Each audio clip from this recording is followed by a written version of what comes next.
नमस्कार दोस्तों, स्वागत है आपका द स्टोरी वाला में। आज हम बात करने वाले हैं मनीष कश्यप के बारे में। मनीष कश्यप ने ऐलान कर दिया है कि वो इस बार चुनाव लड़ेंगे। उनको कोई पार्टी टिकट दे या न दे, लेकिन वो बिहार से चुनाव लड़ेंगे। एक सभा बुला के मनीष कश्यप ने घोषणा कर दी कि वो इस बार चुनाव लड़ेंगे। अभी मैं एक वीडियो देख रहा था जहाँ पे वो बहुत सारे लोगों को इकट्ठा किए हुए थे और अपनी बातें रख रहे थे। मनीष कश्यप ने अपने जेल जाने वाली बात से शुरू किया कि कैसे उनको बिना आधार के जेल में ठूस दिया गया था। उनके साथ काम करने वाले उनके ऑफिस बॉय, उनके एडिटर, उनके वीडियोग्राफर सहित बहुत सारे लोगों को जेल में डाल दिया गया था जिन्होंने कोई भी गलत काम नहीं किया था। उन्होंने बिहार की जनता को याद दिलाते हुए कहा कि बिहार ही ऐसी धरती है जहाँ पे हर साल सबसे ज़्यादा झूठा FIR होता है। उन्होंने लोगों को बताया कि अगर वो चुनाव इस बार लड़ेंगे तो एफिडेविट दे के लड़ेंगे और एफिडेविट में बहुत सारी ऐसी बातें लिखी होंगी जो अपने कार्यकाल में पूरा करेंगे। अगर वो पूरा नहीं करेंगे तो बिहार की जनता को हक है कि उनको उनके पद से हटा दिया जाए। खैर, ये तो वक्त ही बताएगा कि कोई इंसान अपना पद छोड़ता है कि नहीं छोड़ता। पर मनीष कश्यप ने बिहार की धरती को वीरों की धरती बताते हुए सबसे पहले शुरू किया कि जब भगवान राम ने अश्वमेघ यज्ञ किया था और अपना घोड़ा छोड़ा था तो सबसे पहले बिहार में ही उसे पकड़ा गया था और उनके घोड़े को उनके पुत्र लव और कुश ने बिहार में ही रोका था। जीवन भर कष्ट सहने वाली माता सीता का जन्म भी बिहार में हुआ था। एक दुबला पतला आदमी जिसको पूरी दुनिया में कहीं पहचान नहीं मिला और बिहार आके सत्याग्रह करता है और उसे पहचान मिलती है और वो महात्मा गांधी बन जाता है। और इस तरह से मनीष कश्यप कई सारे उदाहरण दे रहे थे कि कैसे बिहार की धरती महान आत्माओं की धरती है। उन्होंने बिहार की धरती को बताया है कि यहाँ पे युद्ध से पहले शांति की बात की जाती है। कैसे भगवान बुद्ध ने बिहार में ही आके अपना आत्मज्ञान प्राप्त किया था। उन्होंने कहा कि अगर वो सत्ता में आते हैं तो उनके गरीब बच्चों पर अगर कोई भी अत्याचार होगा तो उसकी जुबान खींच लेंगे। उन्होंने कहा कि बिहार की धरती अब मजदूरों की धरती नहीं रहेगी बल्कि मजबूत लोगों की धरती रहेगी। और इस तरह से उन्होंने उदाहरण देते हुए कहा कि क्यों हम कुश्ती में सबसे आगे हैं, कुश्ती जैसे खेलों में, क्योंकि हम टांग खींचने में सबसे आगे रहते हैं।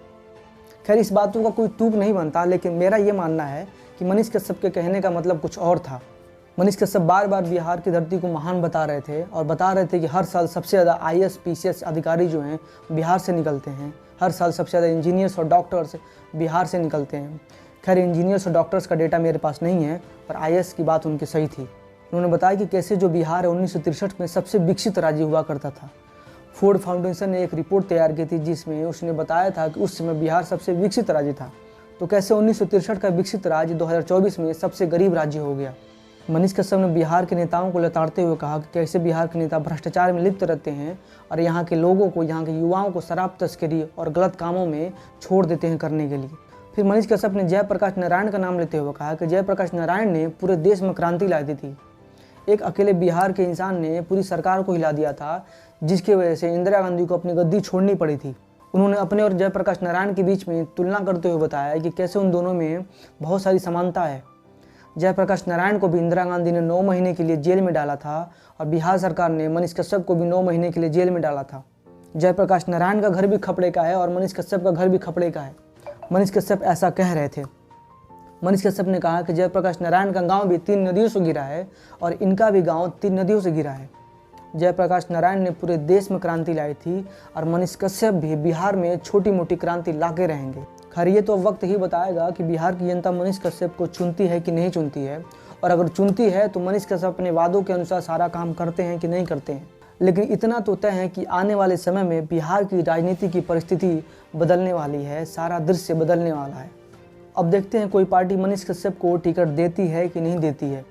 अगर नहीं देती है तो क्या मनीष कश्यप खुद इंडिपेंडेंट रूप से चुनाव लड़ेंगे कि नहीं लड़ेंगे। पर इतना तो तय है कि मनीष कश्यप चुनाव लड़ेंगे। जो मनीष कश्यप 2 दिन पहले खुद पवन सिंह के पास जाके ये बोल रहे थे कि वो चुनाव कब लड़ेंगे और कहाँ से लड़ेंगे, वो आज खुद ऐलान कर दिए कि वो इस बार चुनाव लड़ेंगे।